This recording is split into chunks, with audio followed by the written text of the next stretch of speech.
আমরা সবাই তাকে ভালো মন্দ কথা বলি, কিন্তু কেন?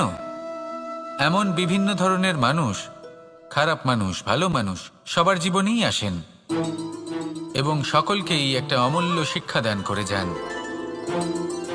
এবার আপনি নিজেই ভেবে দেখুন, জীবনে যখন প্রথমবার আপনি আগুন স্পর্শ করেছিলেন, তখন আপনি একটা শিক্ষা লাভ করেছিলেন যে আমাকে আগুনের থেকে একটু দূরে থাকতে হবে। তারপর আস্তে আস্তে আপনি শিখলেন যে কিভাবে এই আগুনকে নিয়ন্ত্রণে রাখতে হবে।